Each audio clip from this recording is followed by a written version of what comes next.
There we go. Okay, I'm thinking we're live, so I'm going to say welcome to the Missouri Freedom Initiative. It is Sunday. It is the 1st of May. May Day, May Day, May Day, 2022. Want to say hello to everyone joining us today. Give us a 5x5 on YouTube if you can hear us. But most especially, I'd like to say hello to everyone who's joined us inside the Discord right now, because we're going to have a fun conversation tonight. First, I'd like to say hello to Donkey Punch, who's joined us tonight. We have Casey Rich. We have, Ganai, also known as Scott. We have Liberty Revolutionary, also known as Caleb. The Missouri Liberty Report, our very own John. And then myself, yours truly, Patrick.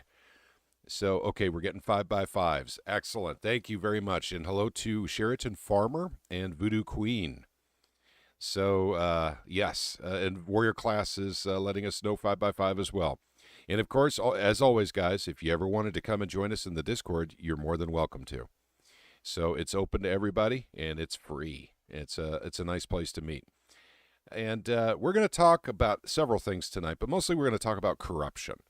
What makes corruption? What is the threshold for corruption, as opposed to maybe just being dishonest, it may be disingenuous, or being unethical? At what point do you cross the threshold into corruption? I think we should talk about that tonight, especially since Dean Plocher, basically had someone pinch hitting for him on This Week in Missouri Politics. And if you guys don't mind, I'd like to show that just to get the show started. And I know a lot of you have watched it already that are in our Discord, possibly those of you on YouTube. But I do want to show you something that happened that was put out by Scott Vaughn, This Week in Missouri Politics. Should be on your screen now. And this guy's name is Michael Hafner, and he is a political consultant. So I have it paused. Go ahead. And it's not Representative Mike Hafner. It's a different guy. Yeah. Same name. Yep. So political just to not get it confused. Yeah.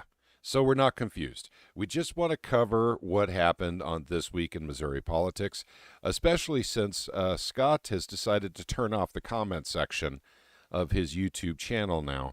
And that's a shame, because I think Casey Rich was the most prolific commenter there, followed by Ganai, and then followed by myself. And I think we're the only 3 people that ever commented on any of his videos. You guys can go back and check to be sure. But I do think comments aren't there. What's that?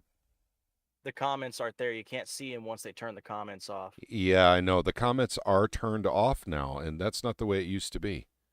So at any rate, I just find that kind of fun, basically with a political consultant coming in. And like I said, you know what?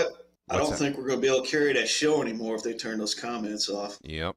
Yeah, I don't know. I don't think we can carry that show anymore. It's the only people getting a voice now are the politicians, right? On this show. That's it. I mean, carry them as in bring them along. Yep, I know. People know about them. Mm-hmm. Yeah, we've been helping. Scott, we've been growing your channel, dude. What are you doing to us here? Let us comment. It's been lagging off lately. Yeah. It's falling behind us. Yeah. Yep. So at any rate, Michael Hafner, and we'll go to the 25-minute mark, and we're going to listen at roughly about 25 minutes. And just listen in, gang. We'll come back in just a second, but hopefully you guys in YouTube land will be able to hear it. I'll look at OBS, but I'm going to start it now. So listen in. It's not too long.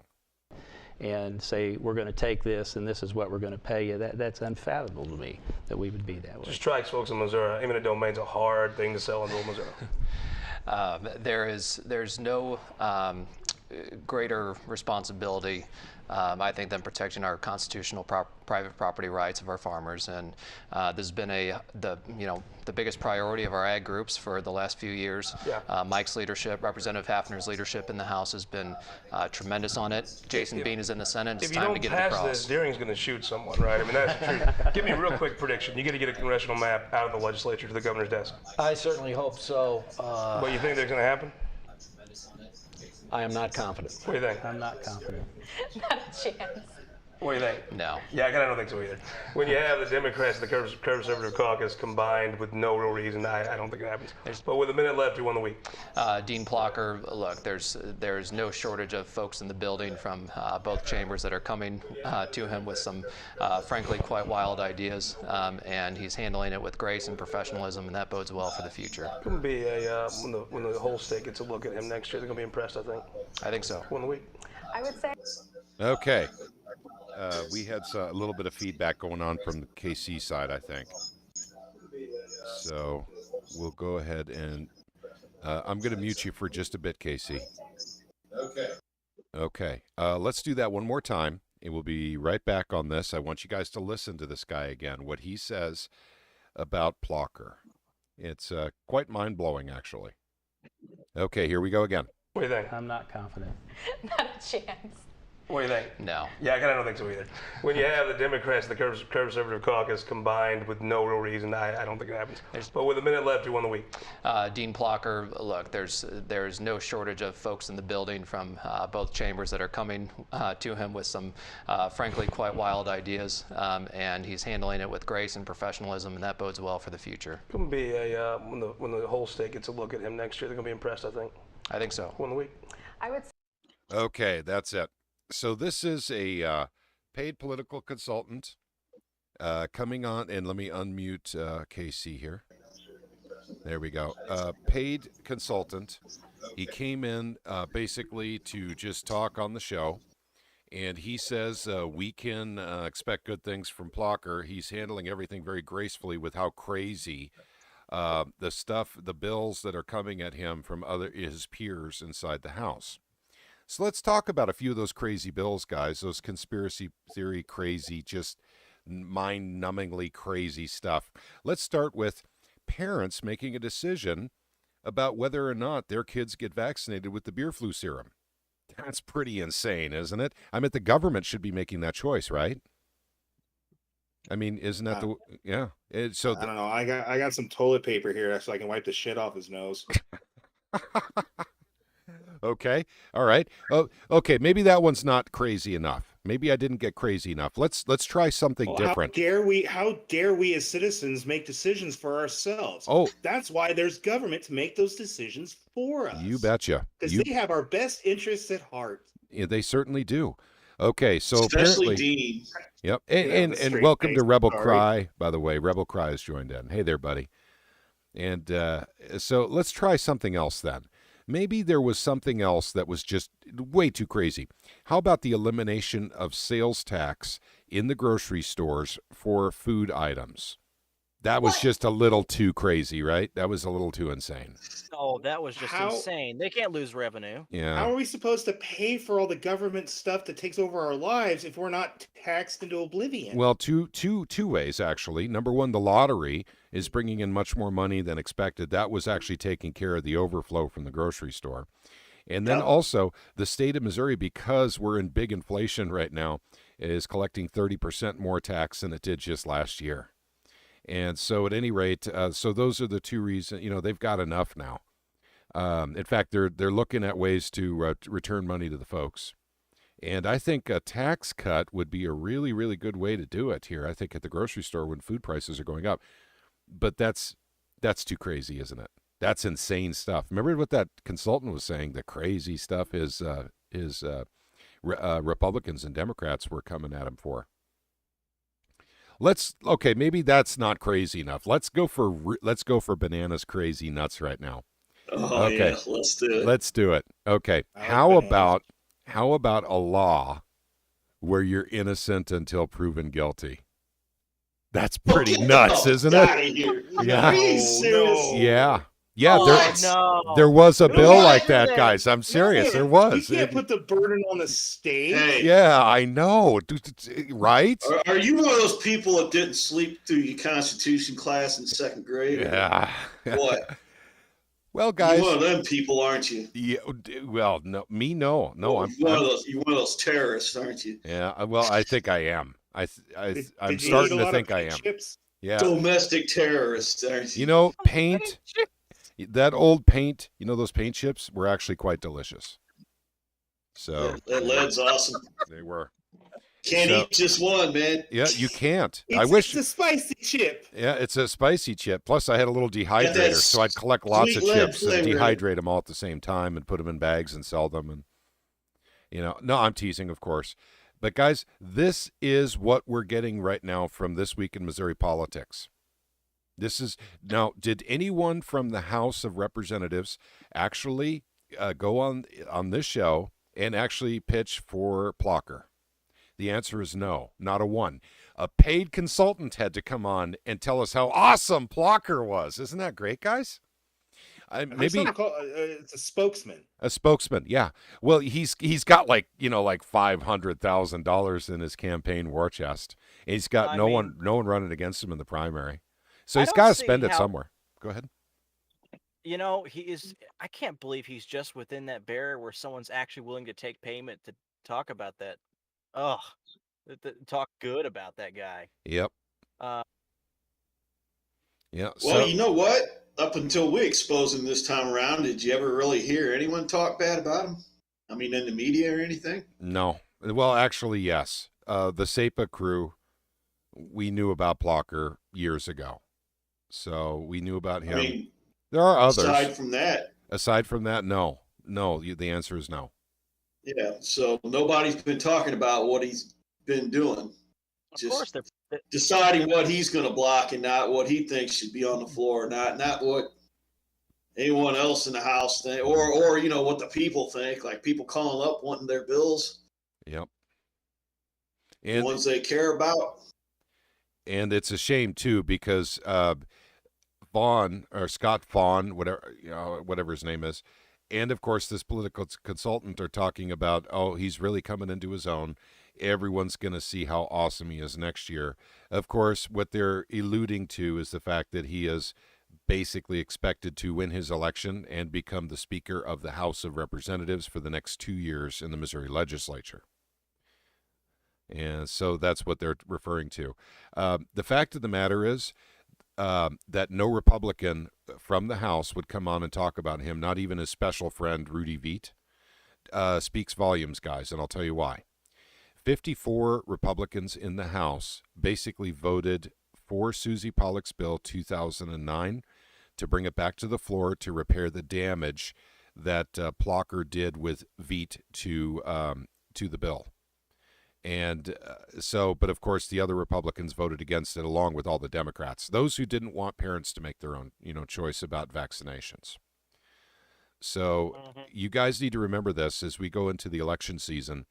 There's a lot of people that are running for office that didn't believe in parents making the choice on vaccinations for their kids in our legislature in the state of Missouri. Please remember this. This is critical to remember here. We have not had an organization like this going into an election.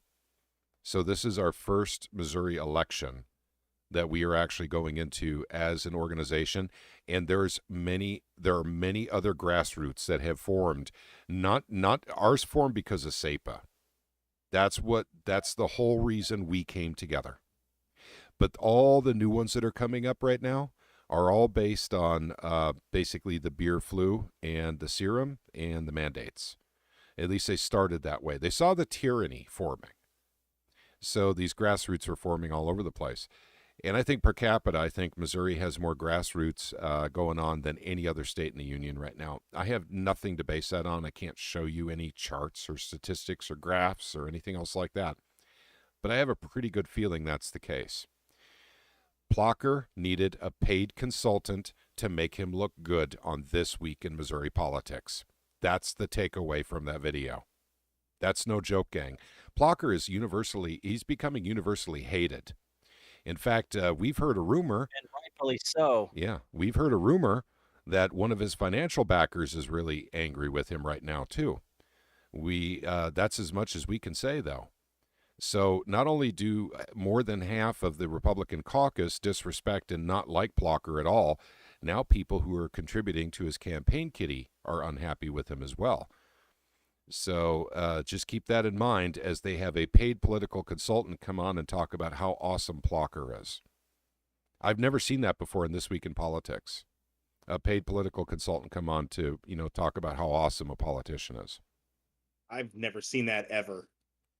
Actually, Well, like I've seen like national politics, I've seen it many times. But celebrities and stuff like that, but no, yeah, never on a state level. nope, me neither. That was That's- weird. Plocher must when have a it's at lot of the extra state- money. Go ahead.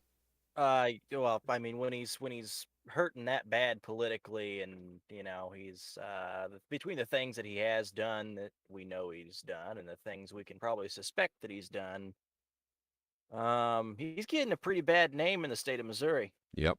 I have some advice for Dean Plocher. If you ever end up watching the show, Representative Plocher, I mean, there's several strategies you can use right now. One of them is like kind of hide, run and hide and pay people to speak for you. That's kind of what you're employing right now. The better one is actually to admit you were wrong and apologize. So that's another strategy. I just thought I'd throw that at you. It doesn't mean, in fact, Voodoo Queen, I'm sorry we had to show that clip. I'm so sorry. Voodoo Queen watched that clip earlier today, and it affected her greatly. So she couldn't believe it when she saw that guy pitching for Plocher the way he was. Yeah, you got to know you're hated when you got to buy your friends. Yep, but he's got a lot of money, so he can buy friends. Go ahead. If you're that hated, you should assume that you're running your campaign on borrowed time. Your political career is slowly eroding away from you, and You would think. If you're You would hope. If you're paying people to speak for you when you're actually running for a very tiny district, I mean, your political career is done. and it only takes one person in that district with respect and be able to talk and someone with a little charisma. It only takes one person to run against him in a primary, Mhm. and he can very easily be replaced, especially if it's somebody that a local, like a city official or a county supervisor official that could maybe not see what's going on here and move up and easily have him replaced. That's something someone in that district. Is anyone who's watching right now on YouTube, any of you guys live in Plocher's district? It's District 89, by the way. So if any of you do, please chime in. Let us know. If you're interested in being maybe a write-in candidate or something like that. If you've ever thought of going into politics, you hate what Plocher's doing, you think you can represent that district better. So Plocher does have a pretty large war chest, but he's run for office 3 times, and he is a corporate candidate. So he's got a lot of corporate money. So that's one thing about him. He does bring in the money, and that's why he gets elected to floor leader and Speaker of the House. By his peers, is because the sheer amount of cash he brings in. So that's how that kind of works in Missouri. Unfortunately, they can vote for whoever they want, but it's usually the guy who brings in, or the gal who brings in the most cash, basically is, the party darling. I've seen stranger things. Yeah. I mean, we had a city council race where the big money candidates, they had a lot of money, a lot of backing, and this nobody knew him, but he went out there, he pounded the pavement, straight up grassroots campaign. It was just him and his family putting up flyers, making stickers. Mm-hmm. He became mayor. Mm-hmm. He beat the big money candidate just from hitting sticking to his guns on his policies and what he wanted to do, and getting out there and just being like, look, this is what I want to do. If you like it, let's do it. And it worked. Yep. Granted, running for a city is a lot different than running for an entire district, but it's bigger. Well, but it still can be done. When you're in the St. Louis area, district is actually pretty tiny. Oh, there you go. Mm-hmm. And there's no reason why anybody can't do it. Yep. So, that's an option. I mean, and if someone's going to come up with that, Jonathan Ashley here said a paid political consultant, that's a political hooker. And so, yeah, kind of. I mean, I'm really, really shocked because they had to get Plocher's name in somehow. He's really not liked right now. And, as opposed to actually apologizing, to Susie Pollock and to the caucus about lying and colluding. Basically he's apparently paying people to speak well of him, in public forums. So, well, to Dean Plocher, that may be standard fare. I mean, it's just the price of being a politician or something, but I don't know. I worry about my eternal soul too, and apparently that's not a concern of his, at least not at this point. So, I don't know. I just thought I would throw that out because that did happen, but we're probably going to go ahead and start talking just a little bit more about HJR 79.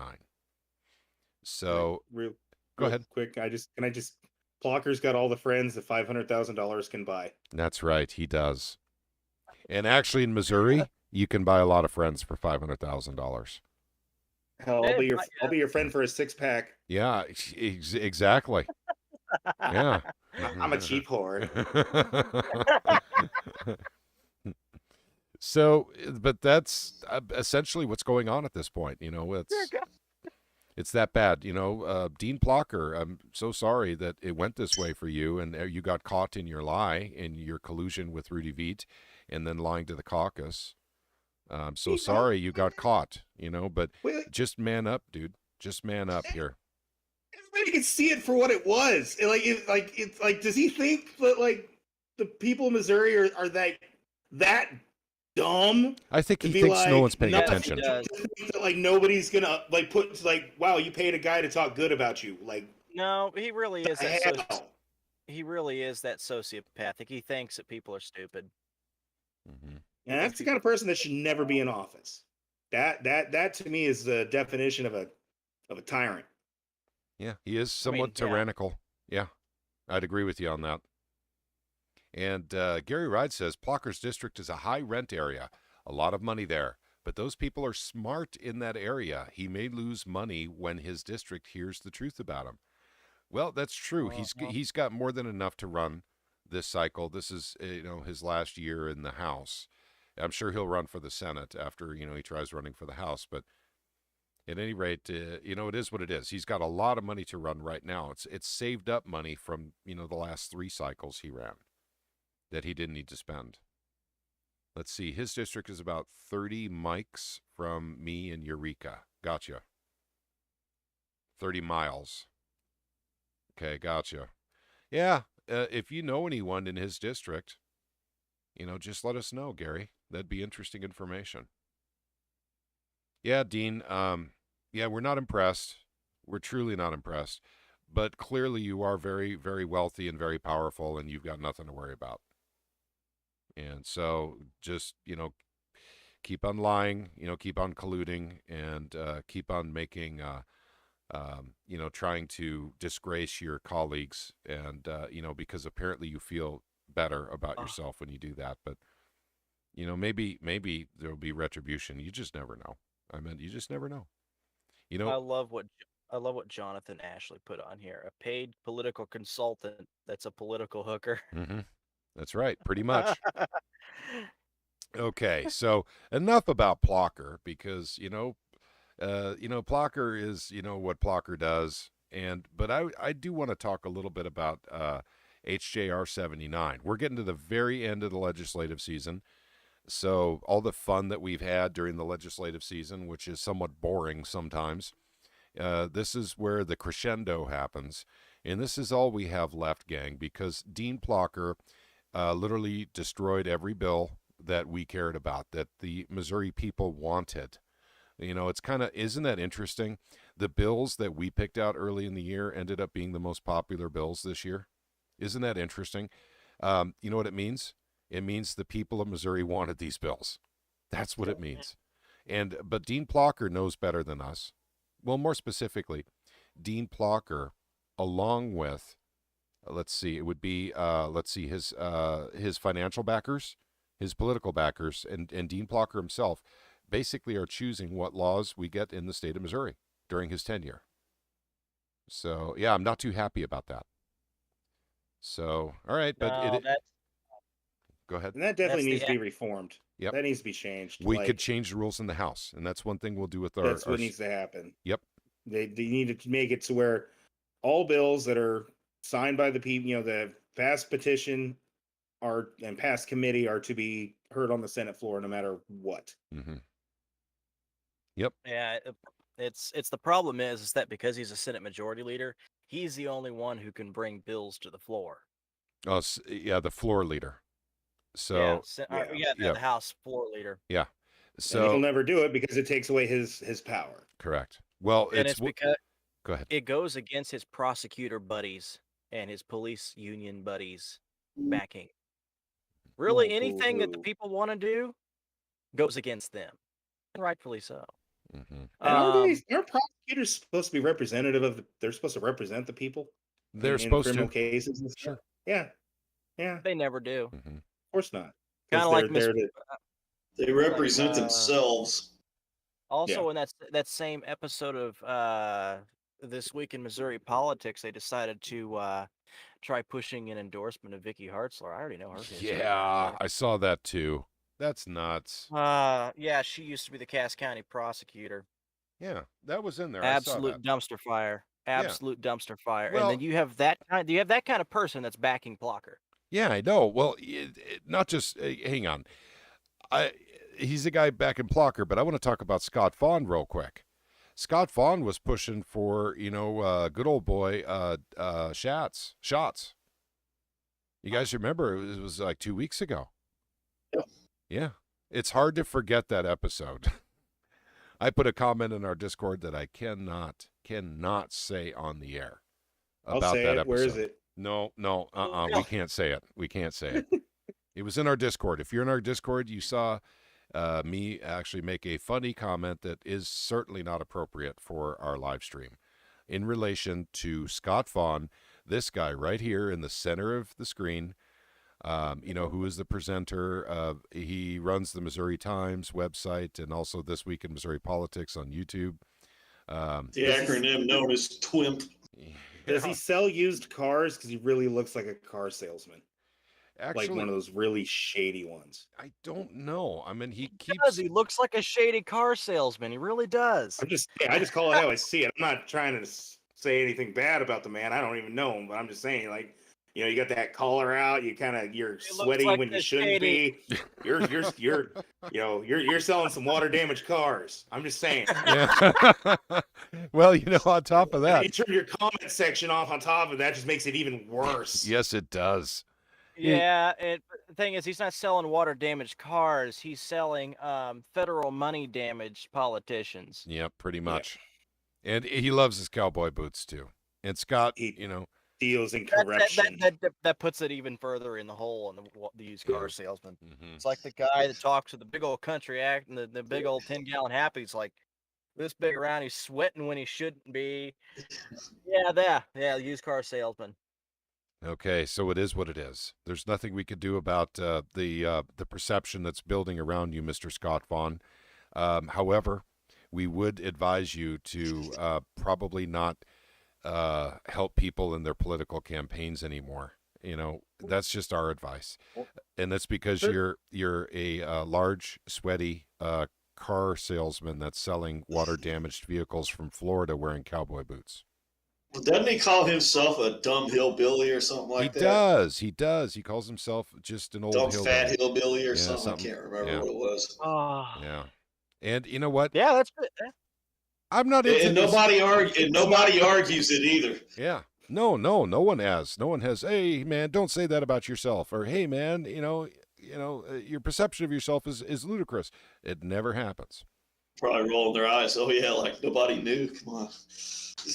And we're not into ad hominem attacks or anything, but holy mackerel, Scott, you turned off your comment section, dude. I mean, we were keeping we got a show comment going. somewhere. What are you hiding, Scott? Come on, Scott. What are you hiding? Are you afraid of some free speech? Is that what you're afraid of? Are we gonna piss off the people paying for your channel or who are funding you because oh my God, we're free thinkers and you're calling the guests on your show out on their BS-ery? Well, I kind of saw. Don't be a coward. Don't run and hide. Turn them back on. I'm going to make a personal assumption here. I'm going to think that he actually supports that new Ministry of Truth. Oh, with the 21st century Goebbels? Oh yeah, Goebbels? 21st century Goebbels. Joseph Yeah. Goebbels. I'm still waiting. I responded to that, and I can't say what I said, even though it's a line from a TV show. I'm just Yeah, waiting for my knock. I read that thing to Patrick earlier. Yeah. It's Warrior so Class 3 says he's emailed his rep and asked her to contact Senator, tell her about HJR 79, replace HJR 79 with 132. Thank you very much, Warrior Class. I do appreciate that. This is pretty much the end stretch here, gang. 2 weeks left in the legislative season, and then it's over. And like I said, Plocher blocked everything that the people of Missouri really fought for real hard, because he, in all of his wisdom, along with his political backers and campaign contributors, decided those were not good for Missouri. Single-handedly, they decided that. No, it's not what he thought. He thought they weren't good for the prosecutors, the medical people that, run his campaign. Oh, that's right. He didn't think it was bad he didn't care about the people. All right? Trust me, he didn't care about the people. Yeah, it's hard to care. I can tell you that firsthand. That's not his problem. Well, when you're important, like, Dean Plocher, it's hard to be caring about other people. It's.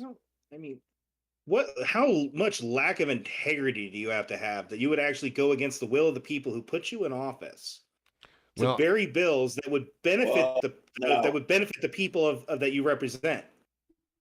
Now they might have voted him in, but they didn't give him the money. I come from some other people. Yeah, that came from the corporate. Yes, that's the ones he's got to take care of. Yeah, he's a lot of federal money too. Yeah, federal money. Yep. Too. Yeah, people. He just gets out there and says some stuff, to get them to vote for him, so he can get in there and take care of business. Mm-hmm. Yeah. Well, I hope when he's giving a speech in public, a bird poops on him. Oh, wow. Major snappage there. Did you hear that, Plocher? Oh, whoa. God. Yeah. That's like, oh, God, the Joe Biden bird. What? The Joe Biden bird. The Joe Biden bird. I got a question real quick. Sure. Go ahead, Scott. So if Plocher becomes the new speaker, who's going to take his place on the floor leader? The next highest money-raising corporate candidate, I imagine. I wish somebody in the legislature would come on here and tell us different. Yep. They're writing the checks right now for it. Oh no! See, Plocher. They're already bid. It's already is that a bid position? Well, actually, the floor leader or House speaker. Mm-hmm. Is that a bid position? No, that's not a bid position. Sure? That's a vote position. Are you sure about it? Doesn't seem so. Caleb, you pretty good with Missouri Constitution. Is that a bid position or? I'm not certain about that, but either way, whether it's vote or bid, it's going to be either bid and whoever comes up with the most money gets in there, or it's vote and they pay off the right people to vote for the right that position. Yeah, I think the caucus votes on that, on both those positions. In all seriousness, though, it wouldn't be a bad idea to keep an eye on who's getting what money and how much. Oh yeah, follow the money.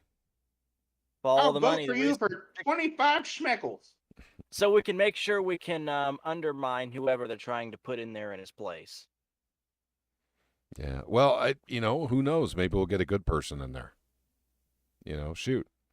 Someone who's a little less corporate. It depends on how much money they're shoving in there. Yep. Okay. All right. Let's see. We don't have any new. Shifting gears real quick to HGR 79, then we'll go into general discussion. HGR 79 is still the same state it was in when a video went out for 2 days ago, or yesterday morning. I'm sorry. Same thing. If you guys have the opportunity to, please do call and email your senators. Tell them HJR 79 simply is not acceptable for the state of Missouri, and replace the language in it with HJR 132. I'll have that down in the description section here in just a few moments. But also, don't forget about Rally Day, this coming up Tuesday, sponsored by our good friends at Show Me Integrity. And if you guys are able to go, there is a form to fill out online, basically because they're providing materials for those who are going to go walk in the halls of the Senate. And for those of you who don't want to fill out the form and still want to go, just let me know. And then I'll count you guys, basically with the Show Me Integrity folks. So I know Gary Ride is going for sure. Casey, are you heading up there? I don't know yet. Okay, gotcha. It's short notice, gang, and so I realize that. So if go ahead. I just got stuff I got to take care of here. I I've been understand. putting it off for over a month. I've been doing. Yeah, I've been doing state stuff. Yep, got it. Me too. Same thing with me too. So, but at any rate, that's the state of it. So all the phone calls and emails and the visits to Jeff City, I believe, are making a difference on this. Guys, I'm sorry that we're in the defensive driving seat this year. We couldn't get anything done this year because of Plocher. And think how bad it will be when he's Speaker of the House. So I mean, this is something we'll be working on, later on. But, stopping HJR 79 is quite important. So that's all we really have left this year that was on our agenda. So it is what it is, gang. Let's get this stopped in the Senate. It's already gone through the House. I mean, they could vote on this at any time now in the Senate, literally any time. It's in the Government Accountability and Fiscal Oversight Committee. They could get it out of there as early as Monday. And then literally once it's out of there, literally it's up for a vote at any time. It's the first thing on the formal calendar in the Senate. That's what a high priority this was. This thing ramrodded through the House back in February. It went very quickly. You guys look at the stuff here. Even at the end of January, it was passed out of committees. So let's see. When did they get it out of the Senate? Or I'm sorry, out of the House? January 10th, it looks like. So, yep. It was in the Senate on the same day, February 10th.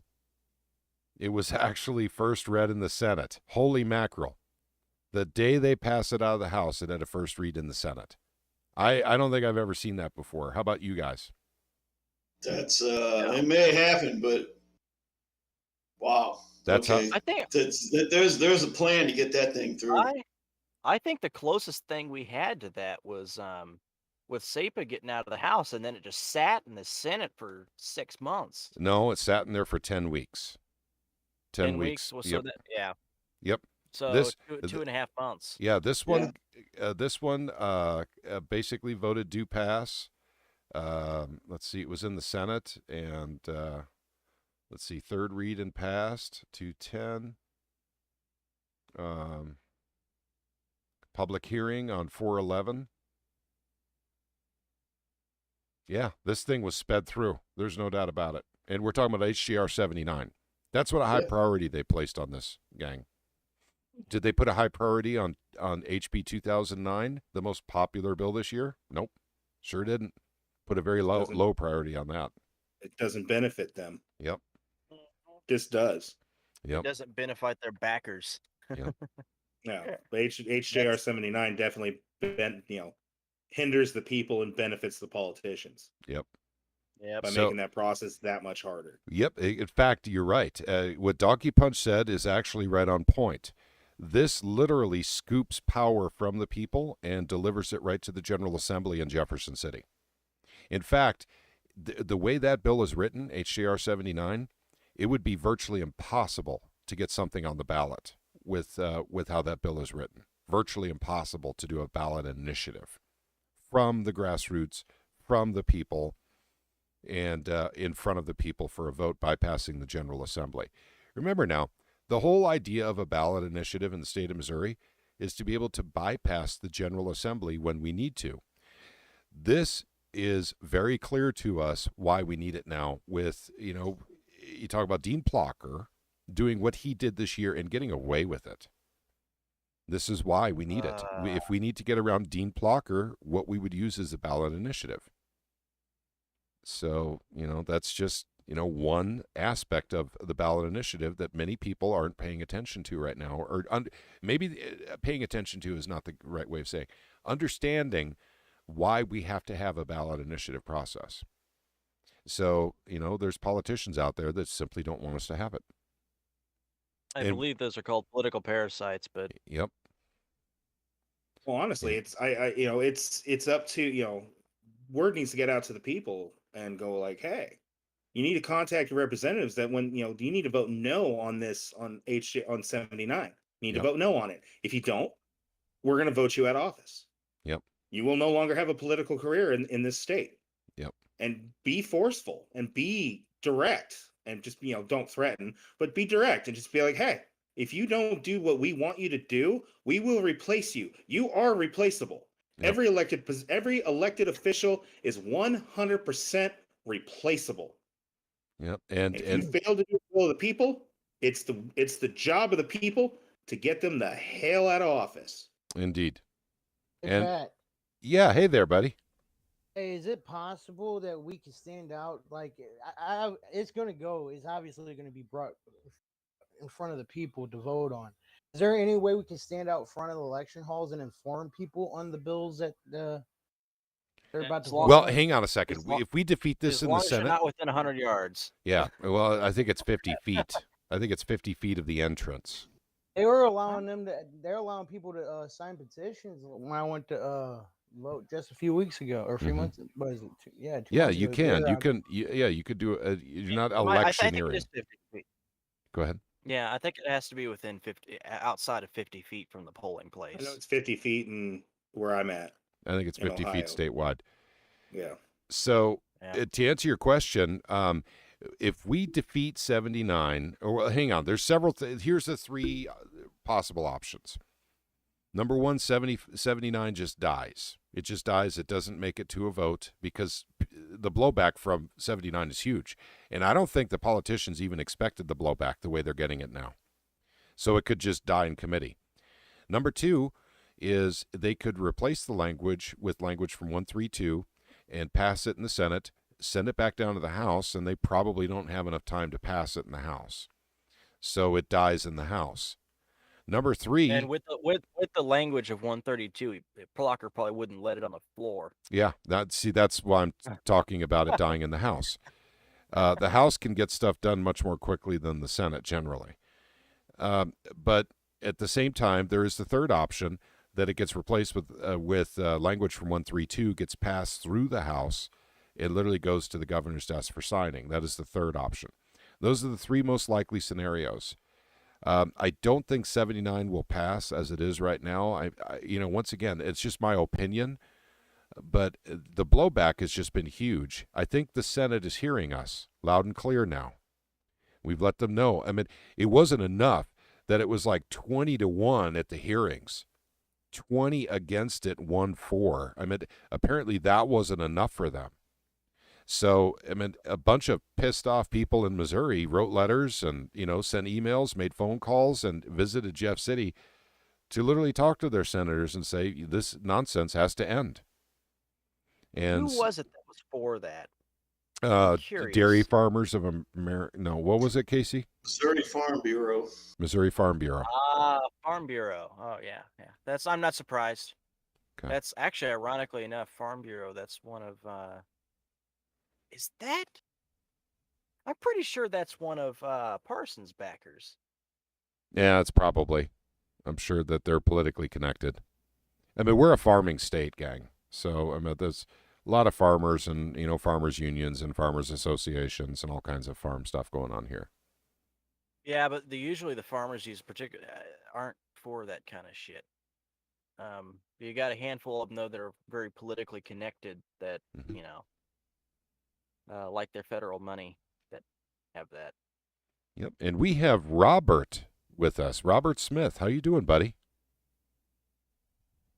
Hi, I'm doing pretty good. How about yourself, Patrick? We're doing great, man. I was hoping that you'd be with us tonight. We were talking earlier about corruption, and I thought maybe we could pick up that topic really quick one more time here. At what point does bad behavior become considered corruption within politics? Interesting. Because at what point? Yeah, because I mean, what are they? They have lots of different names for corruption here: malfeasance, unethical. We could go on and on. Fraud, but corruption. Would you say when someone who holds a political office that decides the bills that go on the floor, who doesn't like one of his peers in the House, and she has the most popular bill of the year? More phone calls, more emails, and more visits to Jeff City on that bill than any other bill. And he actually colludes with another member of the House, and I'm talking about Plocher, to actually derail and destroy the bill and then lie about it afterwards publicly on the House floor as well as privately in the caucus. Would you call that corrupt, or would you just call that just bad behavior, or what would you call that? I would definitely say that it is a form of corruption, and the fact that he is taking this trusted system that we obviously consented to as a representative, and he's corrupting the way the process works for his own personal feelings. And whether he's eroding it, that's a form of corruption. So I would definitely label it corruption. In fact, I was speaking at an event later a couple days back at Bates County, and people asked, well, what can we do about Plocher? Because I was telling them what he was doing and how he was using the rules to manipulate things the way he wanted based off of his own personal feelings and not what was constitutionally right to do. And this lady's like, well, what do we do? And I was like, I would get a hold of his committee in his district, which is 89, and I would just get it to where they threaten future ballot access if he doesn't come in line, because the only other thing to do is just get rid of him, but he has no primary challengers. So, Well, what if a write-in came in? Yeah, well, you better hurry up, because if you do write-in, well, I guess, you could do write-in with no signatures, huh? Yeah, you can, because he's got no challenger in the primary, and the only challenger he has is Democrats. So basically, he faces off in the general anyway. And so if you have a write-in, that would be a November election with a write-in, would it not? Because you're not going to have a write-in on, basically the primary. Yeah, you would have to press his committee to start a write-in petition to get not a petition, but to start telling their Republican members in the committee to don't vote for this guy. We would rather support a write-in, but you wouldn't see the party put any. I don't think you'd see the Republican Party split or show anything like that. Well, yeah, but can't someone just call themselves a Republican and just say that they're running for that office and just run for it and advertise their write-in? Should. Yeah, challenge him. You have to. Yep. I mean, you can't let him go unpunished or unchallenged, or at least show your voice and how united you can get. You can't just let him go. Yep. I mean, you can't ignore bad behavior. You can't ignore what he's doing and push it up. So he's in District 89. Reach out to his council.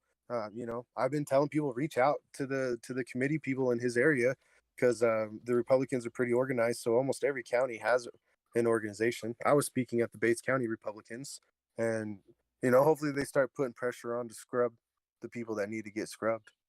You have till October 28th to submit a write-in candidate to the Secretary of State. Okay, gotcha. All right, that's good to know. Thank you. You're welcome. I think that someone in that district may choose to run against him at some point here. I think is what's probably going to go on here. It's interesting because you're talking about Bates County, and you're talking about residents in Bates County complaining about Plocher.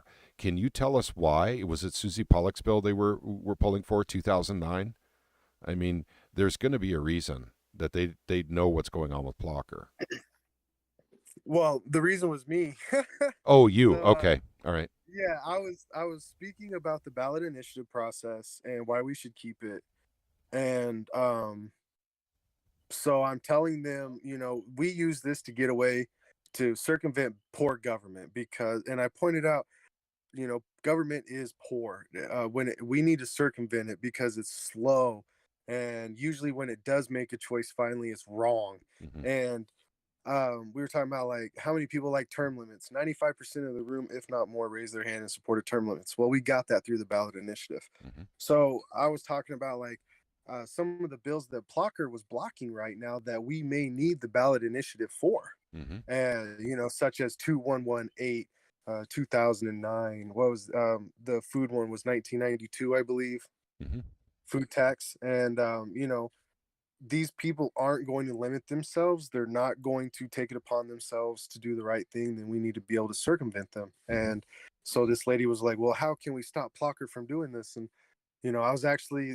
they asked, well, how does this happen? So we had to go through, and I had the opportunity to tell people how like the informal calendar and the formal calendar work and what he can do and how he bounces things around and what he did to Pollock and had people pulled their support or else their bill wouldn't see the light of day either.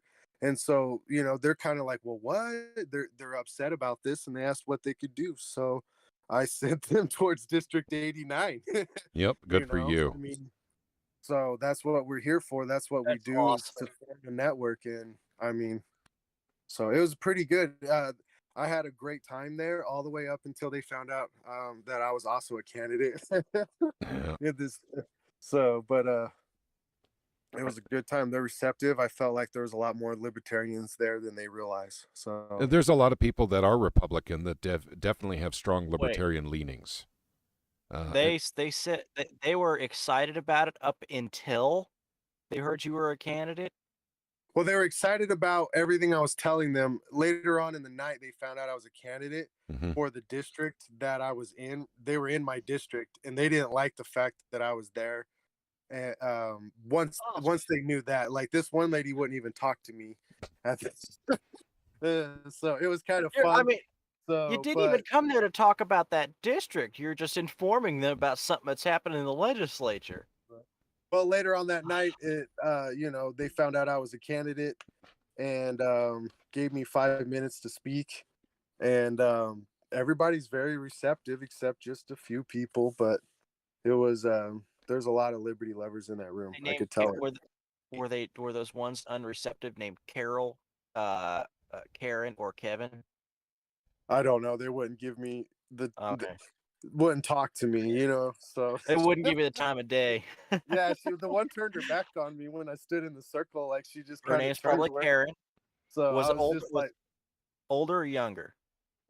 She was an older lady. Okay, so it's Carol with like gray feathered Carol 80s rock hair almost.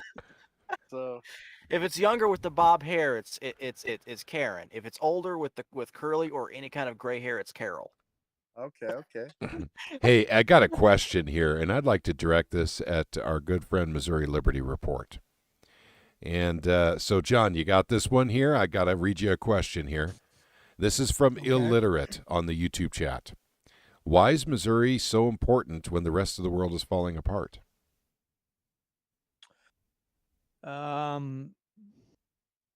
Basically, I'll keep it short. Nullification. Because the way our system of government was set up from the beginning, that the feds can go hog wild, but if you can keep your state in order, and if we could get our state away from the, pardon my language, the federal teat, and learn to take care of ourselves, then literally the feds could fall apart around us and we can just give them the one finger salute and go on with our lives. So your answer predicates on the fact that, basically you don't think we can make that change in D.C. We can't make the change. We can't fix the world, but we can fix our state. Is that what you're saying? It's just like anything else in life.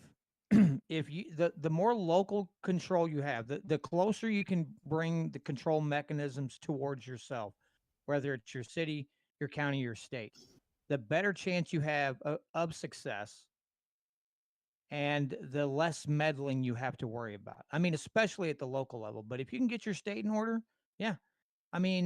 this is why I literally switched the entire thing of my podcast was because I was sitting here covering federal issues, and I thought, I listened to people like Tom Woods and Michael Bolden and some of these people, and they're talking about nullification.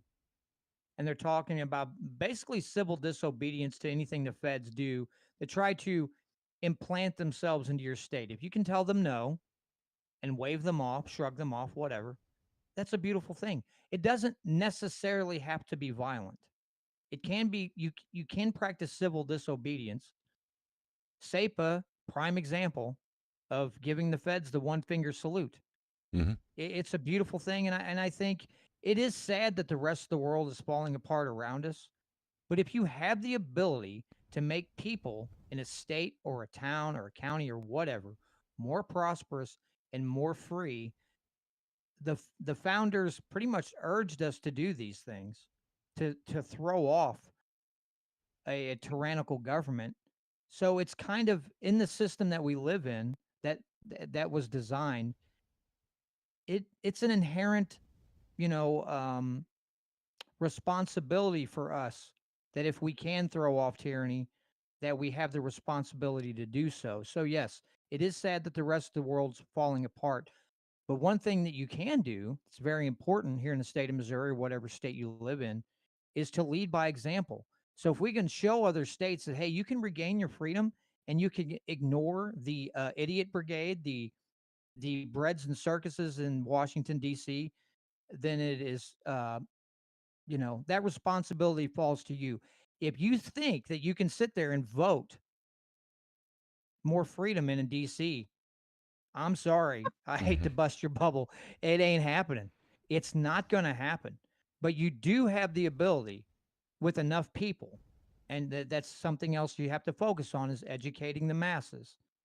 But if you can lead by example, a lot of other people could be free. Why try to make the whole world free when you can show others how free you are? And then that's that message of what does Ron Paul say? The message of liberty is perfect, but you might be an imperfect messenger, but the message of liberty is perfect. And so if you lead by example, others will take up that mantle and that can spread. But focusing on I'm trying to be nice here, the schmucko, the clowns that fill the halls of Congress in DC. I'm sorry, but you're putting your money in the wrong place and you're putting your heart and your mind in the wrong place. Get it local, get it locked down, lead by example, show people what real freedom actually looks like. Not this rhino talk or any of these fancy political talking points that people like to splurge out like the Plockers and his paid, little political activists, but actual what real freedom is. That's a beacon of light that people can see and they can also try to put themselves in that same position. So we have to lead by example, and we have a great opportunity here, but we're going to have to put some X-lax or some Dulcolax into the Plocker blockers and flush them away like the big turds that they are, and then move forward. That's a great That'd be answer. my answer. Warrior Class 3 has something to add to that real quick, and then I'll let you go, Caleb. You may not be able to stop the forest fire, but you can dig a moat around your house. That's exactly right. And John, thank you for your answer. I loved it. Thank you. And go ahead, Caleb. I'm going to add to that because not only dealing with your government, because even that fails, but establish a counter community to everything. Blatant and unfeathered disobedience to government. Strong strategy if you know how to do it.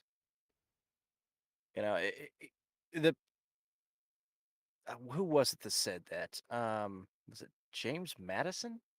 Or I'm trying to remember. But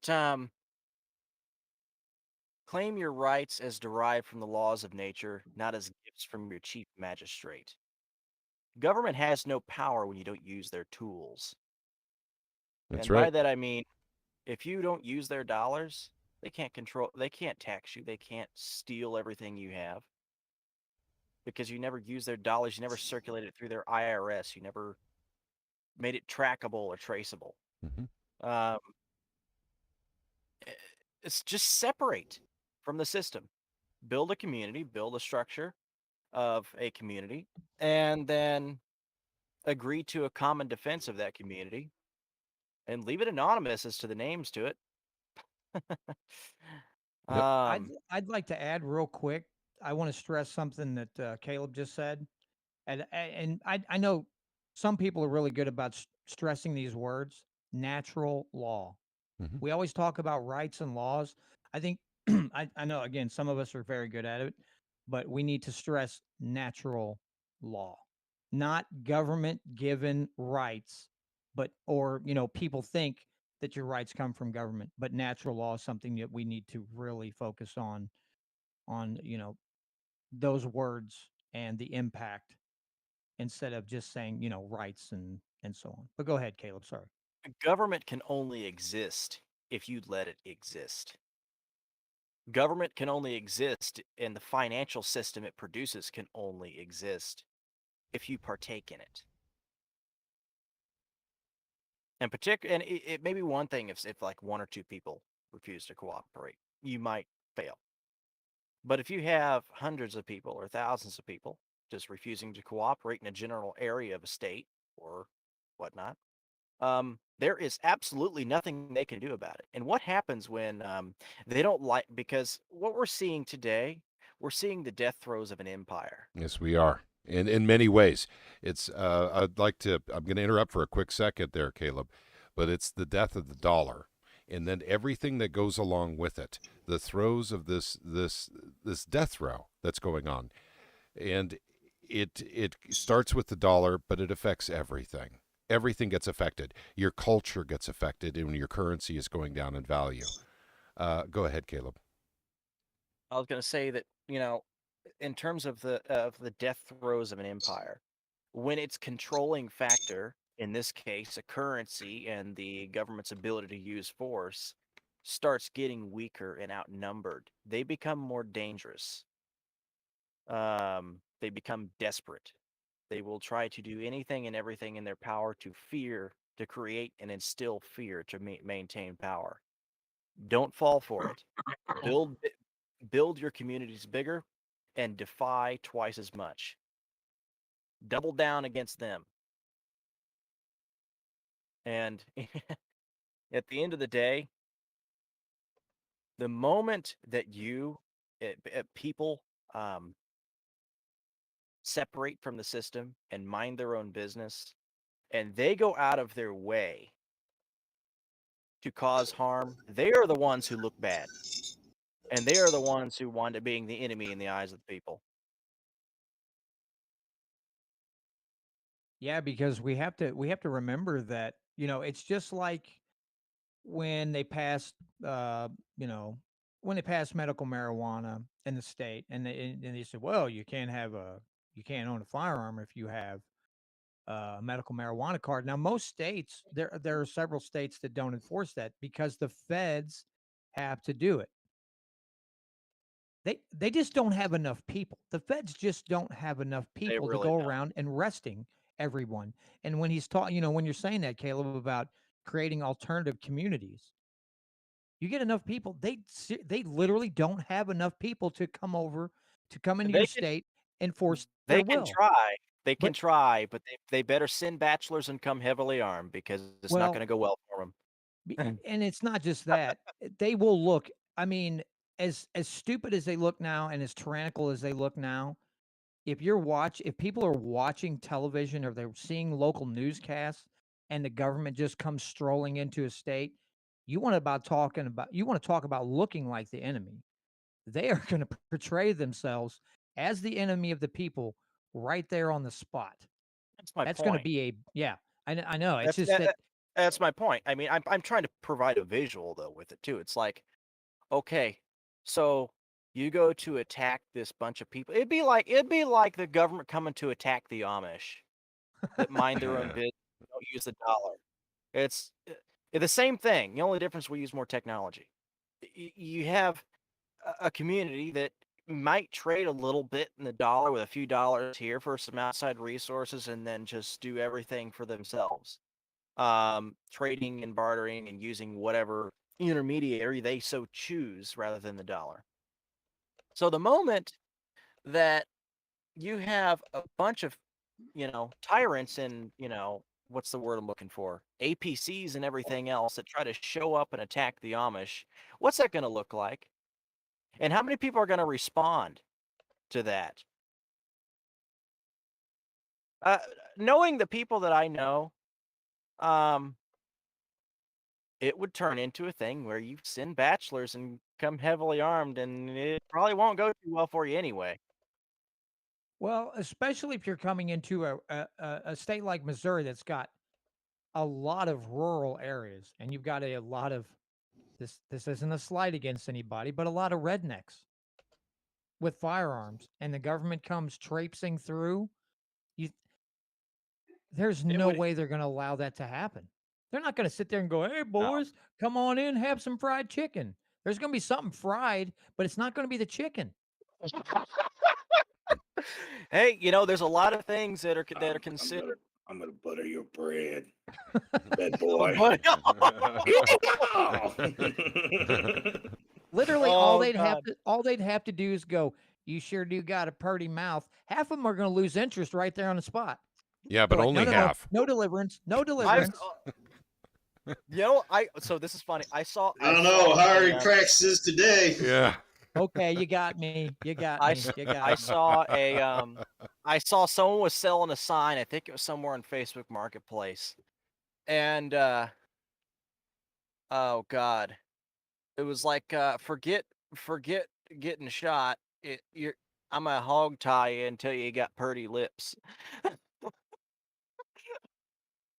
Okay, this has gone off the rails just a tad. We digress. Yeah, just it's a tiny bit. It's true though. It's entertaining. It's true. This rubs is the lotion on the its skin. mentality of people there. They're the people of Missouri, people that have half a brain and know what the feds are doing. And the moment they come to attack a bunch of people minding their own business, I mean, We you're need going silver to and have gold that in kind of Missouri. thing.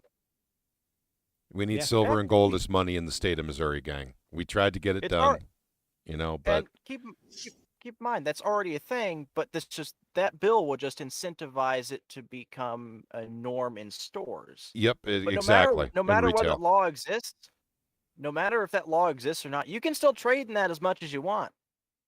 No one can stop you. Can't stop the signal. Can't stop the signal either. Yep. So we It's have a just the new facts. person in our stream, by the way, Droopy J. Hey there, Droopy. Oh. Hello, are you there? Oh. Hello. Yep, you're dropping out just a little bit. Oh, hey, how you doing? Doing good. Hey, Sorry Droopy. about- I'm just kind of listening on the background.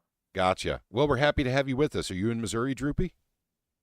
I am actually right now. I'm sitting at my in-laws' house in Bolivar. Bolivar. Gotcha. yeah, I do work up there. We're picking that over at a couple of Travis's meetings.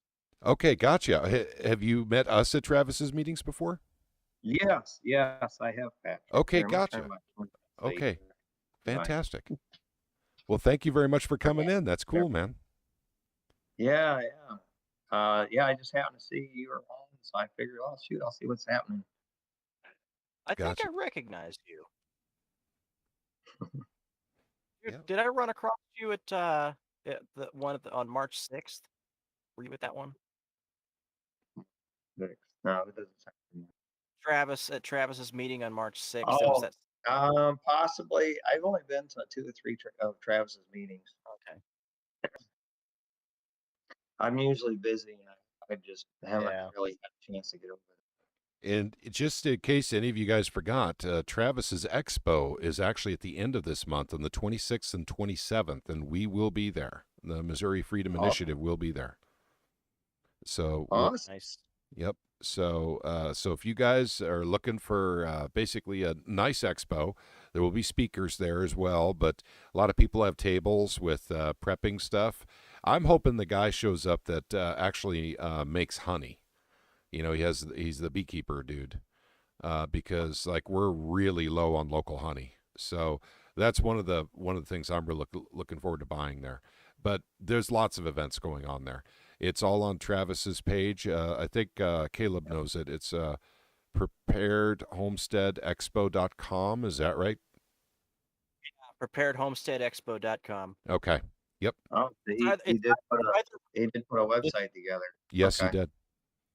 You It's said that was either 26th, Patrick? I'm sorry. Say that one more time. You said that was on the 26th?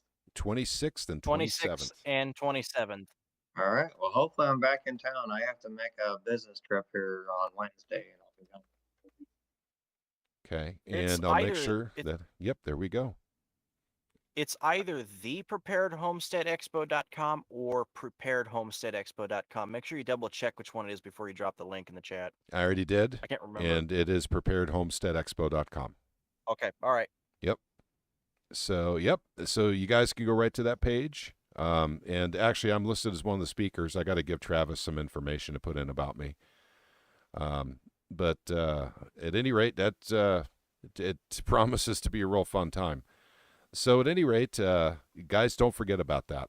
I'm sorry, I didn't mean to veer that hard off the conversation and everything, but since Droopy came in and he mentioned Travis, and I forgot to mention Travis's expo so far in this podcast, so I needed to say it. But the point being with everything is that the best thing you can do is decentralize everything as much as possible, regardless of if government wants you to or not.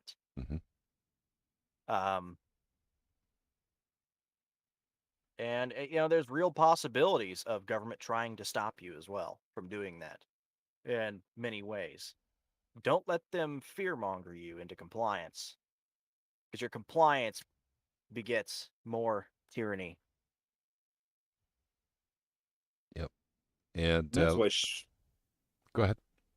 I was going to say that's why shows like this and other freedom, liberty-minded shows on YouTube and on the interwebs are so important, because I'm a big fan of John Adams, and this quote kind of popped in my head here: "The prospect now before us in America ought to engage the attention of every man of learning to matters of power and right, that we may neither be led nor driven blindfolded to irretrievable destruction."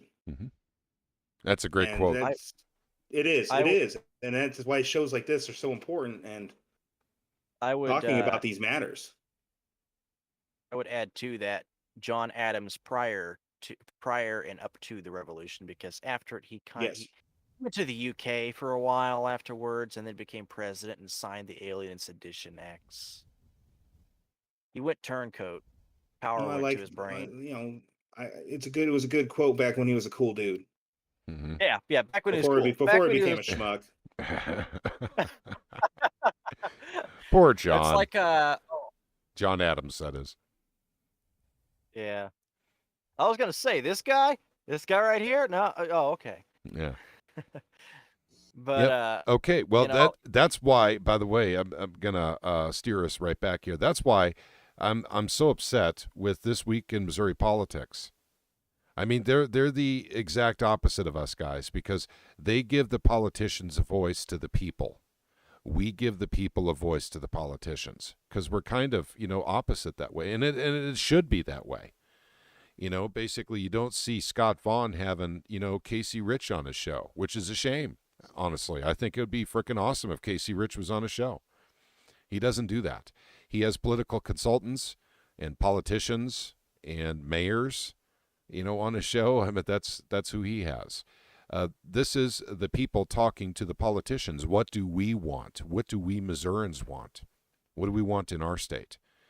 So that's, the purpose. Well, not the full purpose, but the general purpose of this particular podcast that we do is to let them know we're very public. Go ahead. I was going to say, I'd also argue that he doesn't necessarily give the politicians a voice either. He gives the narrative a voice. Because sometimes. There's a certain politicians he'll never have on there. Well, yeah. Well, let's delve a little deeper into something real quick. We saw what Plocher did to Susie's bill, HB 2009, which was to give parents rights over, whether or not their kids get the beer flu vaccine. Well, it was more than that, but let's just concentrate on that. Plocher wouldn't let it through. He derailed it. He destroyed it. He sabotaged it. He used others. He colluded with Rudy Veit to get that done. And but also look at when we were trying to get a special session last September 13th and 14th. And we couldn't get the governor to do it when we had the direct threat of OSHA and then people losing their jobs because of not getting the serum. it seems to me that corporations have taken over. That was a comment that flew by here a while ago, that basically a dishonest Republican is like a Democrat. I don't agree with that statement. Because Democrats are generally very honest and very open about what they want, generally. And it's Republicans that are sneaky sometimes. And we are not a right-left paradigm organization, gang. We have not been, and we will not be. We're about the Constitution. We're about the people. We're about natural law, God's law. That's what we're about. So basically, think of us as kind of like founding fathers. That's the way they were thinking too. So we're generally not going to be right, left, or anything. In fact, this whole thing with defeating this HJR 79 seems to be a Democrat issue. The Republicans are for making it impossible for the citizens to have a voice. The Democrats are for it. It's interesting, isn't it? But we're aligned with the Democrats on one issue. And that's just the way the cookie crumbled this way. But there's a better way to handle the problem, and the Republicans didn't want to look at it at first. Now they're having to look at it. So, but at any rate, what I was going to say is the governor and Plocher both seem to be pitching for the medical community that do want kids to get the serum. So they're aligned. That's the alignment you were just talking about, a moment ago, Caleb. You see that, and it's not just within the party. It's between politicians, I think. I don't think it's necessarily a party thing, more it is a politician thing. So we use the word rhino, Republican in name only. But let's call it what it is. It's not a rhino, it's fascism. It's honest to God fascism, guys. That's what we're dealing with a lot of people that someone else might call a rhino, I call a fascist. Because they're representing corporate interests, basically they're getting paid and they're representing corporate interests against the benefit and the will of the people. That's what a fascist does. Okay, sorry, rant off. Oh no, that's factual. You're accurate. That is the definition of fascism. Is you have the corporate state partnership that runs society in a totalitarian manner. Yep. Right. I think the more accurate statement taking from the current narrative is the public-private partnership. Yeah. That's the danger. Mm-hmm. I've noticed I've been hearing out of some Republicans lately is they say they're tyrannical Republicans. I'm like, what do you mean by it? That means you don't believe in the Constitution? I've never heard. This must be like a new thing where some Republicans are going tyrannical, because I've or something like that, because it's like I've heard it literally a couple of times now on these Discord channels where they claim to be Republican, but they believe in totalitarianism and all that crap. Mm-hmm. That's because it's just like how the Democrats, and all that, it's all part of the divide and conquer. You have the Democrats that if you think they're totalitarian, then you must be a fascist, and if you and you're against the Constitution because they think, well, they don't think that, they know that what Constitution is supposed to mean, but they don't care. The same thing with the Republicans. If you're automatically not, supportive of them and you're supposed to be a Republican, well, then you must be a Democrat. It's the party flip thing. It's like it's automatically assigning you a party based on just because you disagree with something they say. You must be part of the other side. Oh, you must be part of the other side. It's all part of the divide and conquer thing. It sure is. It sure is. That's a funny thing. But this is just in my personal life. I've noticed when I tell people I'm not voting for someone who's a Republican, immediately they jump to, "Oh, you're a Democrat." No, I'm sure not. I'm not voting for the Democrat either. It's weird. I mean, people think you have to be either Republican or Democrat, but that's literally part of the divide and conquer strategy. So it's been inbuilt in us, and basically it's been here a long time. So, basically, what do you call someone who literally doesn't like either party? They're not a rhino, they're not a socialist, they're not a Democrat, they're not a Republican. Some people choose the word independent. Some people even use the word libertarian. Some people say I'm a constitutionalist or I'm a conservative constitutionalist, but it's all about boxes, isn't it? How about I'm about freedom? I'm about liberty. I'm about the people having natural rights, natural law being the law of the land. So, you know, Wait. go ahead. You believe that nature creates laws? Only government can do that. Yep. Well, who created the laws of thermodynamics? Who created the laws of Cole's law, Boyle's law? Science. Yeah, The science. Science created those laws. I get it now. Okay. The science. Yeah.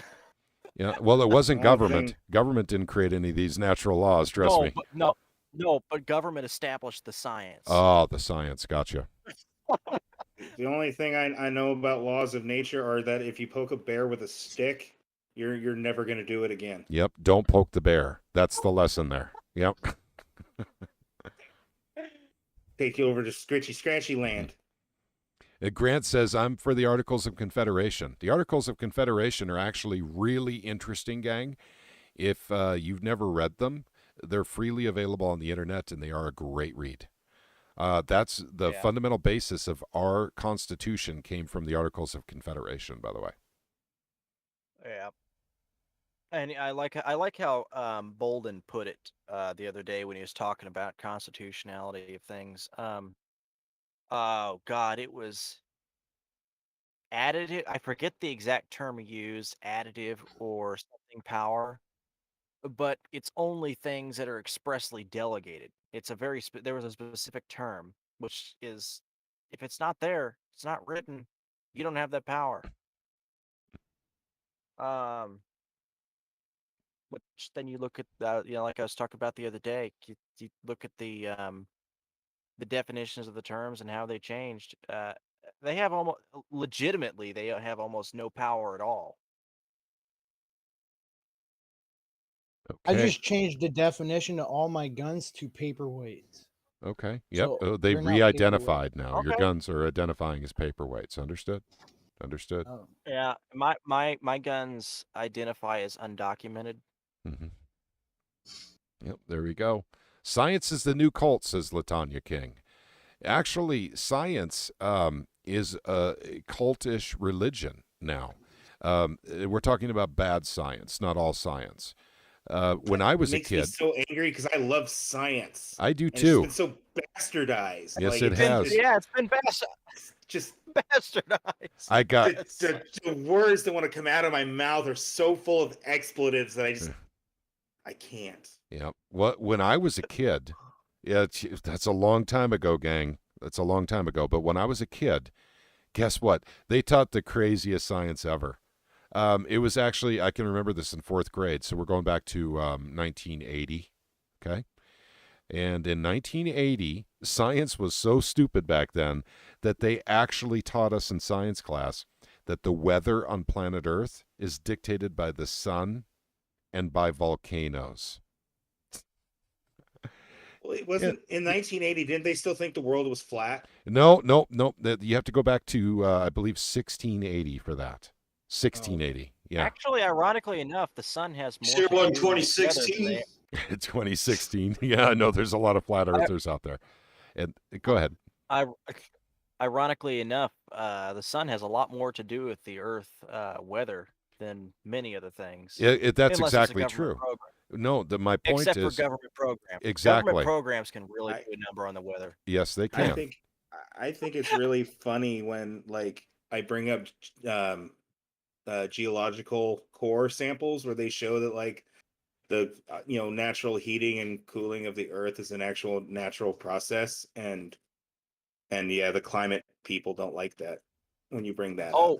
You also have to add in there the additive effect of oh god, it's called climate forcing. And even though you may not notice a difference in the for example the UV radiation of the solar cycle, you will notice a difference in the amount of pressure on the magnetosphere, and that is never factored in. Hey, Grant said something awesome that I can remember. KC might be the only one in here right now that might be as old as me. But Casey, do you remember in the 70s when they were saying that we're going to have another ice age? No, I don't remember that. I do. I actually remember that. I remember back seeing in the 70s, they were already talking about, carbon dioxide causing warming. They're also talking about how, what do you call all the aquifers that we have in, throughout the country that, over time, that they're using the water more than it can be replaced. Yep. That's the things I always heard back in the 70s, stuff like that. I mean, we are going to have another. They also had acid. They also talked about acid rain back in the 70s because then you had a lot of the bituminous coal plants and stuff like that, and smog would be so thick when it would rain, it'd literally wash all that stuff down into lakes and creeks and stuff like that. And that's when they said trout were dying off and stuff like that. That was New England lakes. Acid rain was a real thing, though. That was a problem with I forget which substance in the air, but anytime you get chlorines or fluorines in the air and it mixes with water, it makes hydrofluoric or hydrochloric acid. It had something to do with a real thing. sulfur in the gasoline at the time. They put in catalytic converters. Yeah, plus they burned a lot of bituminous coal, which has a high sulfur content. So nowadays they use more anthracites than they do bituminous. Hydrosulfuric acid. That's what that was. Leonard Nimoy. Yeah, but we will have another ice age, but it's not going to be because of climate change. It's going to be because solar forcing and Okay, but we veered pretty far off course again. This is normally kind of stuff we talk about in the after party or the pre-party. But I'll ask anyone in YouTube as we're hitting the 1.5 hour mark. Anyone has any questions based on the HJR 79, HJR 132? Any questions about calling your senators, leaving emails with them? Any questions about that, just let us know. And by the way, you could even call tonight. You can always leave a voicemail with your senator. And I failed to update the stuff down below with all the links. So I'll do that now. And HJR 79.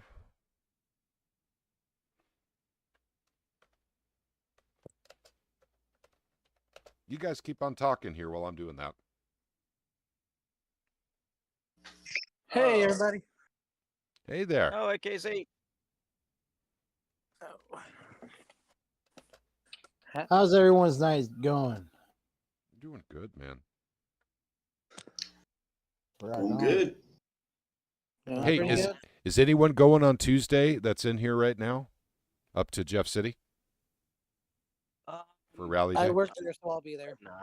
I'm not going to be there. I won't wind up being there. I literally just tore my dash apart because I'm trying to fix an electrical issue. Yeah, I saw your dash before we started, man. Yeah. You're probably not going. I'll find it. What dash? We don't need no stinking dash. I plan on making it on Tuesday. Okay, who is that? I'm sorry.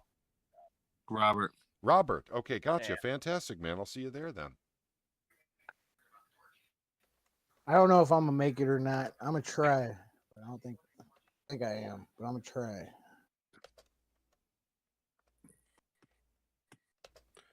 This should be a pretty good day. I didn't get to go the last one, but this one I'll make it. I got a delivery, so I'm gonna kill two birds with one stone. Do my delivery real early, and then go hit up Jeff City.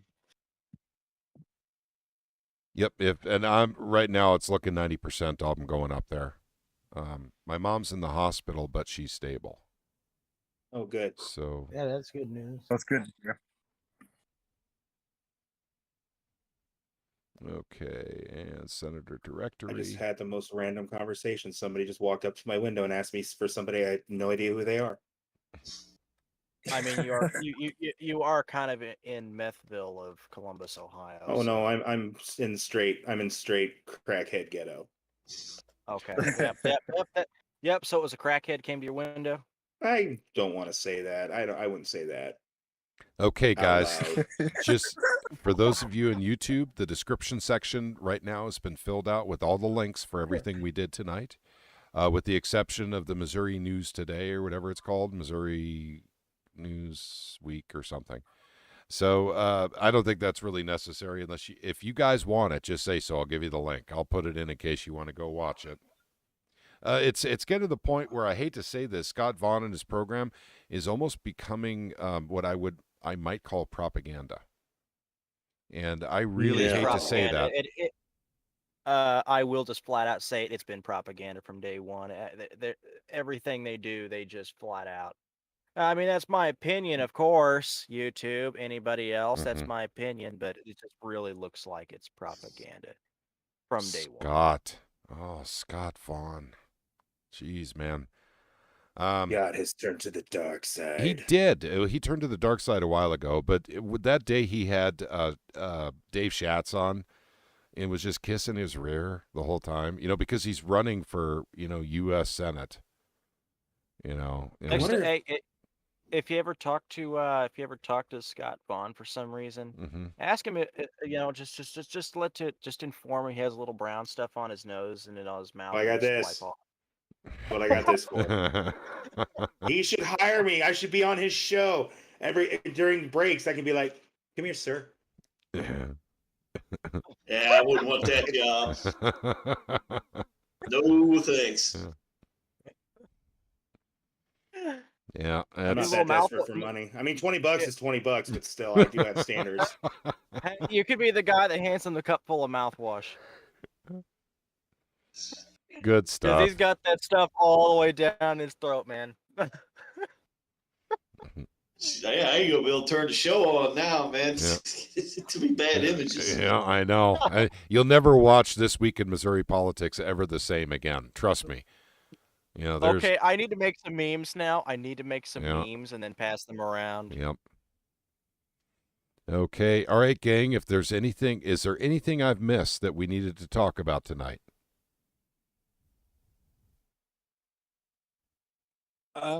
Nothing I can think of. I will just say, if you want to make a change in the people who are in the house, other than running yourself, the best way to do it is if you find someone near you who's a Liberty person and you can spare a day, go out and knock doors for them. Go out, offer to do phone banking, whatever, because contacting and talking to the people about good candidates is one of the best ways to beat bad candidates. Yep, agreed. Thank you for that. And by the way, before we go, you guys remember we have Missouri Liberty Report with us. That's John there. And he has his own YouTube channel, and he is a partner with us. If you go down to the description section of this very video, you can find his YouTube channel. And also, we have two people that are running for office that are with us tonight. And that's Casey Pemberton and Robert Smith. So why don't you guys go ahead and let us know what districts you're running in again real quick.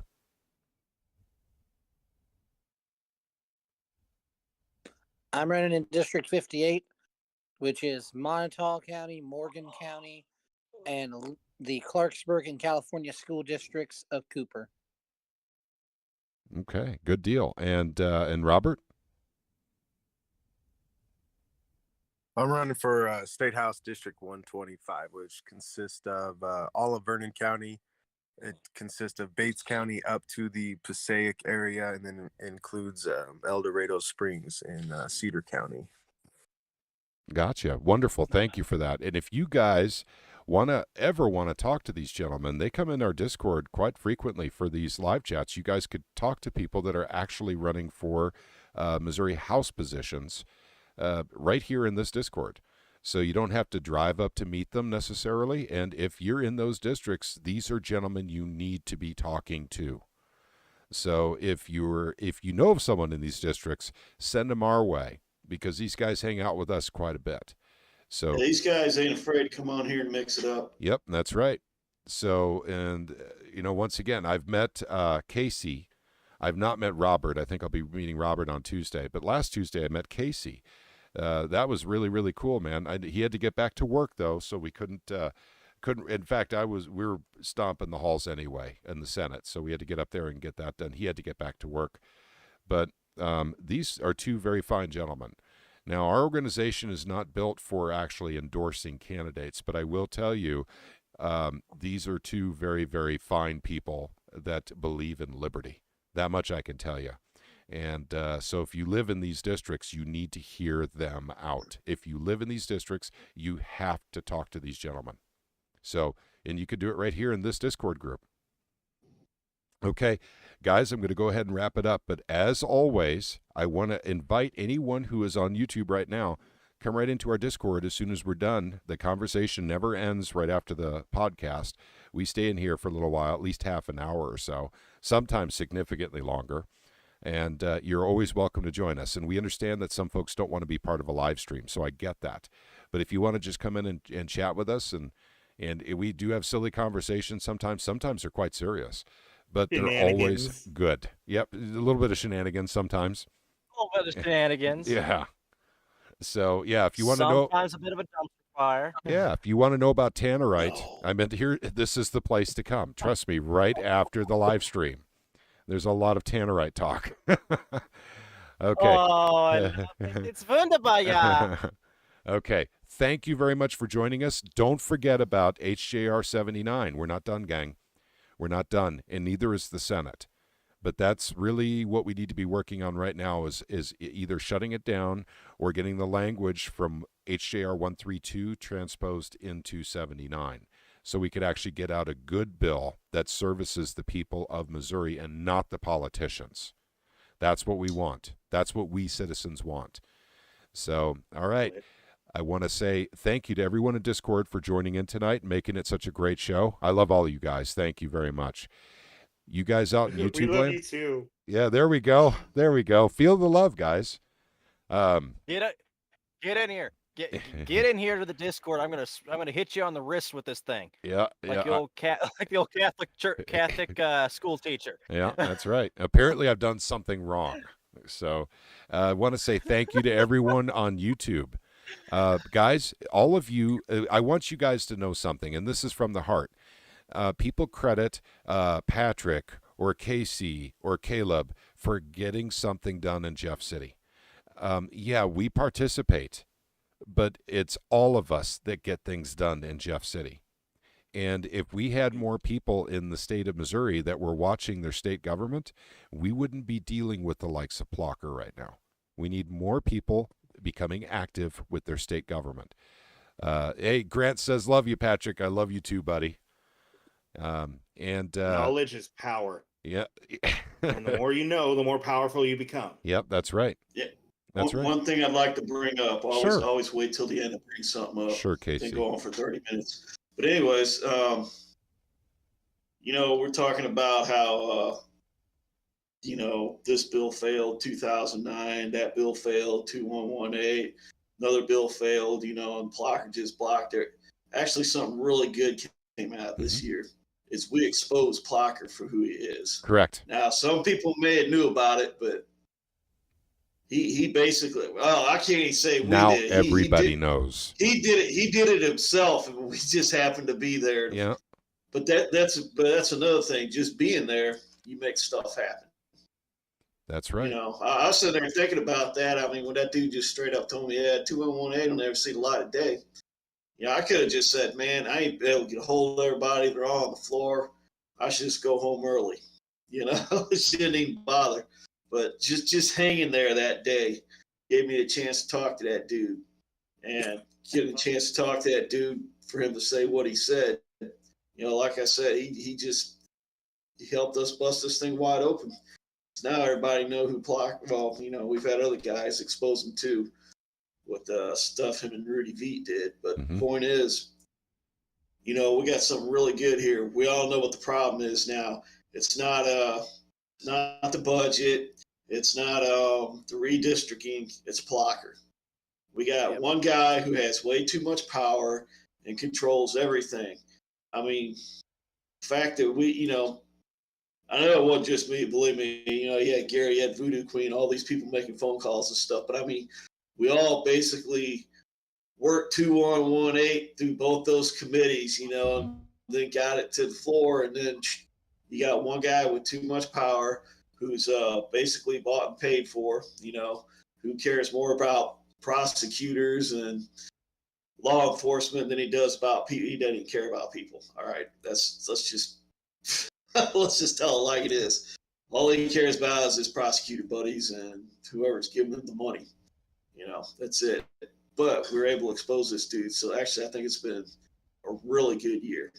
I mean, it might cost us some bills we wanted, but we can always get those back. But now we know what's up with Plocher, man. There's our next thing. Let's get this guy out of here one way or another.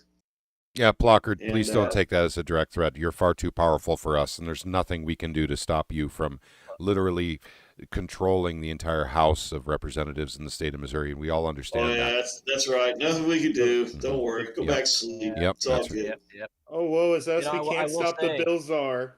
Mm-hmm. I will say that I know during the midst of all this stuff, I was talking to Bolden, Mike Bolden about what all's going on with Plocher and all that, and he was saying, yep, he was in agreement. He was like, Plocher's been a problem always. Yep. See, we knew this as SEPA guys, working that SEPA thing as long as we did. But the average folks didn't know until what happened with Susie Plocher's bill, which was arguably Susie Pollock. Or Susie Pollock. I'm sorry, Susie Pollock's bill, which was arguably. How dare you? Yeah, arguably, though, I would say that it got more attention than SEPA. So at any rate, the people knew about more about Susie's bill than they knew about SEPA when we were putting it through the system up there.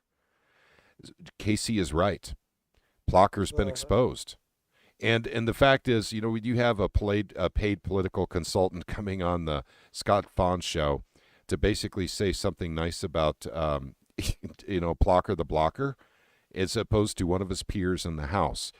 He had peers in the House sitting at that table, too. They had nothing to say about Plocher. That's the golden rule of politics when you're on television.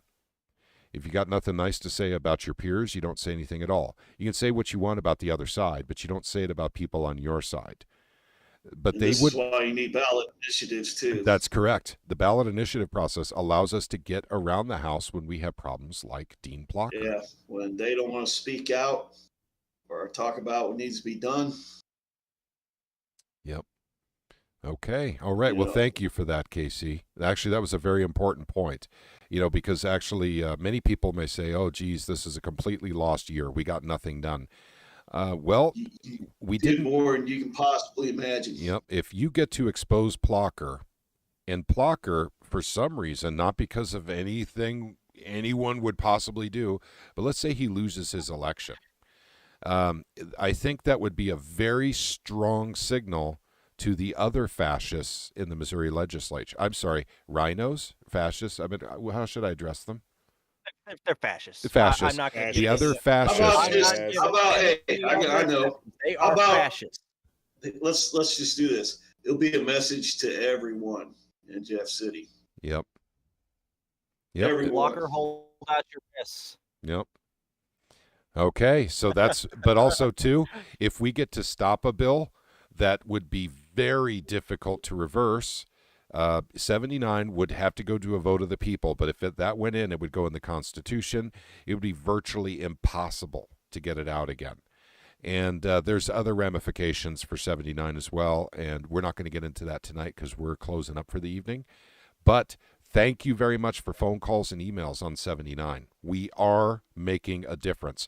The people at Show Me Integrity are making a difference. The people at MissouriFirst.org are making a difference. The people have come together to shut this down so we could keep our freedom. Yeah, 79's not flying under the radar anymore. Plocher's not flying under the radar anymore. Yep. Guns a-blazing in this election, this next election in August. Grant, you have no idea. There's going to be lots of guns. I don't know if that's the correct term considering the DHS, but yeah. Oh, that's right. DHS may be watching our podcast. Potato guns a-blazing in this next election, primary. So that's what we meant to say, you two. Level 4 explosive device. Now we can't have potato cannons. No, potato cans are level 4 explosive devices. I have no idea. I'm just pulling okay, gotcha. All right. I didn't know how I could dumb that down any further than potato gun. Holy mackerel, man! You're really limiting my options here. Rubber band. Rubber band in the eye. How about that? Okay. All right. For real now. I'm shutting it down. I want to thank all of you on YouTube for joining us tonight. Yeah, sure you are. Yeah. I want to thank everyone in Discord for being with us tonight. And remember, your freedom literally is within your grasp. You just have to reach for it. Please don't ask others to reach for your freedom, though. It's up to you as an individual to literally grasp it, to hold on to it. And sometimes all it takes is emails and phone calls. That's all it takes. So if you know people in where you work, your family members, your friends that are not involved in Missouri politics, that live in Missouri, and they have strong feelings about things one way or the other, they should probably get involved. Even if they're Democrats, they should be involved as well. Everyone should have a voice in what happens with their government. So, pellet rifles. There we go. I could have gone with a BB gun, but potato gun is much less harmless, I think. You could put out an eye with a pellet gun, right? I forget who quoted this, but they did. They quoted the tree of liberty has to be refreshed with the blood of patriots and tyrants once and again. Yeah. Yep, that's right. Okay, so guys, thank you for joining us. May God bless each and every one of you. And I want to say thank you again for all of you who are praying for my mother. She's not out of the woods, but she is stable. She's still in the hospital. I just talked to her earlier today. So thank you again, and we will catch you this next Thursday. This next Thursday, we should have some awesome updates for you on 79. We should know a lot more about what's going on with HDR 79 and 132. So be sure to catch us on Thursday night. If you can, please join us in Jefferson City on Tuesday, 10:30 a.m. And that will be on the second floor. We're meeting in the second floor around the rotunda. So please join us if you can. And thanks again for joining. You guys all take care, and God bless you all. I'll beat this in.